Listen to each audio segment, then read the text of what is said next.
Welcome to Sassy, Soulful, and Sensitive, a podcast for us introverts, empaths, and highly sensitive people. I'm your host, Cam Nichols, and together we're going to explore the strengths and struggles that come along with our sensitivity and learn how to trust our intuition and trust our voice. Let's dive in. What up, Buttercup? Hope you are doing fantastic on whatever day you are listening to this, whether it is morning time, evening time, midday, wherever you're at. Hope you're doing well. All right, so today I want to talk about an input audit. So as sensitive people, we are taking in tons and tons and tons of information all the time, right? Any stimuli that is around us, we are taking it in and we are processing it on a deeper level than our non-sensitive counterparts. So this shows up in a couple of different ways. Specifically, I want to start around social media, because when we look at the information that we're taking in from social media and podcasts and news and all of these different sources that are kind of funneled through social media most of the time for most of us, it's like things just affect us more. And this, I know, can be overwhelming, irritating, annoying, frustrating, but it, again, can also be such a beautiful thing as well. We see things deeper, right? So when I'm talking about doing an input audit, really what that looks like is look at everything that you have coming into your life.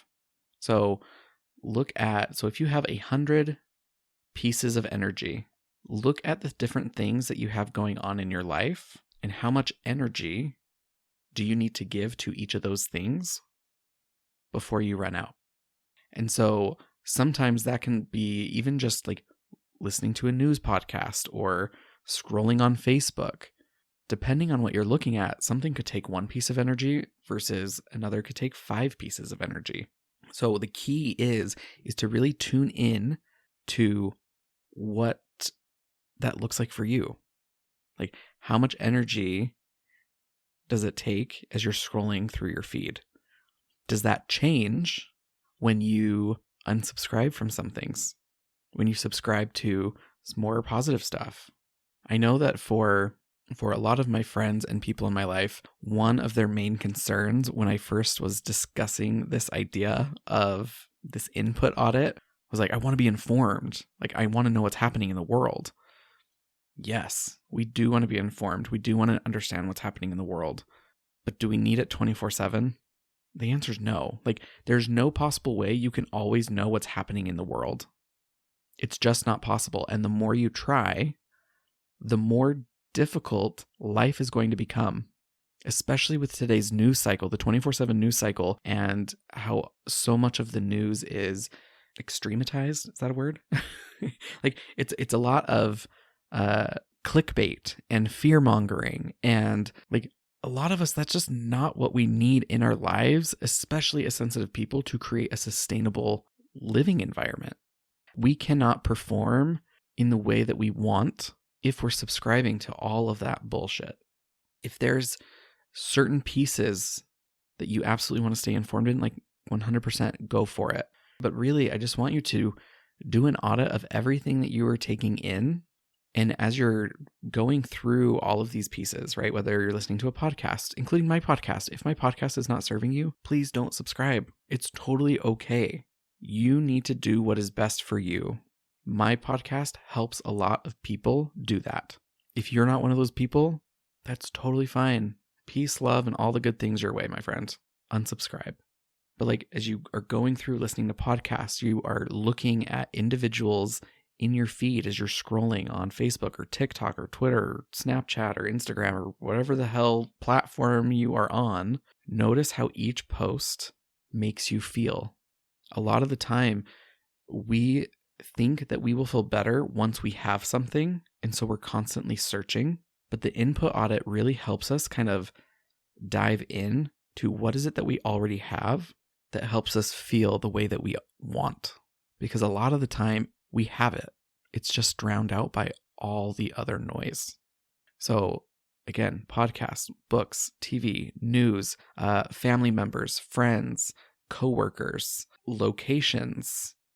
This input audit is really any type of sensory input. It's like, okay, eating salad does not like bring me happiness and, well, that's not entirely true. I do enjoy good salad. Brussels sprouts. Not a fan of the Brussels sprouts. So I don't eat them a lot. I have them occasionally because they're good for me, but I don't continually have them because otherwise I'm going to hate eating. Maybe that's not a great analogy because I'm like, yeah, I could probably not eat as much either. Again, like when you really just think about everything that you're taking in, how conscious and intentional are you being with what you are letting into your life, who you are letting into your life, what you are giving your time and attention to, what you are giving your energy to. I would say a big chunk of my 20s is just really numbing out because I was told that I was too dramatic, too emotional. I was too negative. Anything I posted was negative. And so I stopped posting. And what happened when I stopped posting and I continued to reinforce these stories that I was too dramatic, that I was too much, that I was too emotional, that I was too negative? I stopped fucking trusting myself. And this is the case with so many sensitive people. We desensitize ourselves based on other people, based on what media tells us, people on podcasts and news, like all of the input that we're getting. We desensitize ourselves and we diminish ourselves because they just say it with so much fucking confidence. It must be true. No, it's not. They're just different. They don't understand. That's completely different than a right or wrong. Our history tells us this over and over and over again. Look at any minority, racial, sexual, gender, like any minority, and you will see this. People say that minorities are wrong. They're not wrong. They're just different because some people don't understand. We as sensitive people, we take that to heart when someone tells us we're wrong. And we've spent too much of our lives listening to that. But now, you're an adult. You get to do whatever the hell it is you want. Yes, actions still have consequences. But you get to choose what you give your time and attention and energy to. So why would you not choose things that make your life better? And when I say better, I'm not meaning like, okay, what makes me happy? Like, just subscribe to all the positive, happy stuff all the time. No, my friends. What I'm talking about is things that you're passionate about. Is this podcast like overtly happy and positive? And there's some stuff in there. But if I'm being honest right now, I'm feeling really angry and like a kind of righteous anger because I was just filling out a form that was talking about different minorities and how they're treated. And that injustice makes me angry. And I'm not going to hold on to this anger forever, but I do want to be angry about injustice. I do want to be angry about people thinking that they are better than someone else because we're not better than anybody else. And as sensitive people, we understand this way more than a lot of other people out there. Humanity is humanity. And we are fortunate enough to see it, to hear it, to feel it. We understand that different does not mean wrong. The irony is, we just don't see it when it comes to ourselves. So, as you go through your input audit, go through all of the things that are taking your time, attention, and energy. And again, that's media, entertainment, people, the kind of work you do, your hobbies, all of those things, and determine with intention whether they have a spot in your life, moving forward. And here's the best part, folks. You can always change your mind. You're like, oh, I actually miss listening to that podcast that I cut out 6 months ago.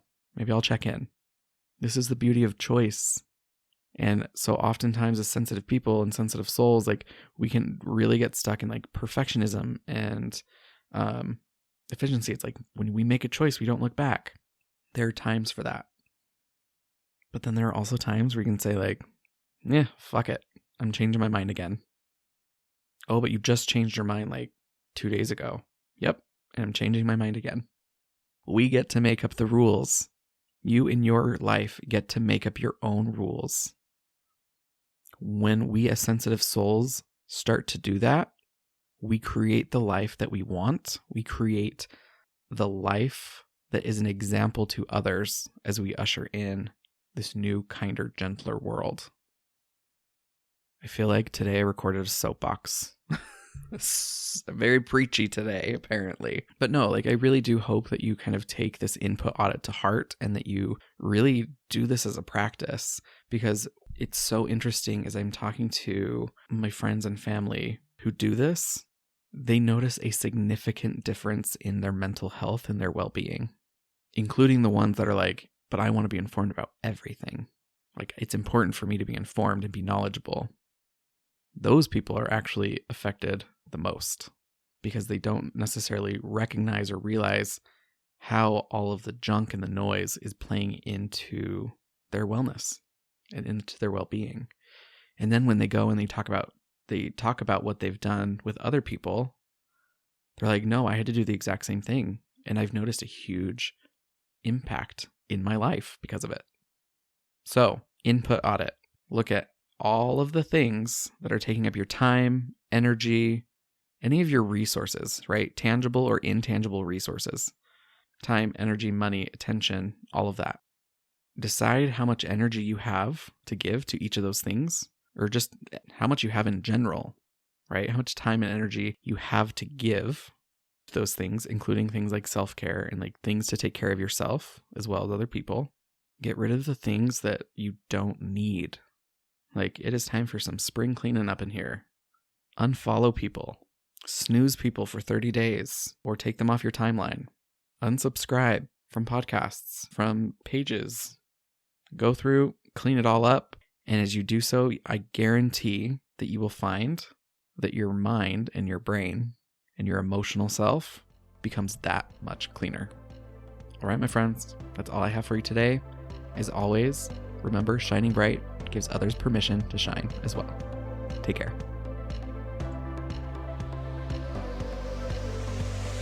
Hey, thank you so much for hanging out with me today. If you want to learn how to find your voice and lean in more to the powerful force of nature that you know exists within you, head on over to coachwithcam.com and take the What Element Are You quiz. You'll discover how to align with your secret strength that you perceive as a weakness so you can break the cycle of doubt and step into your badassery.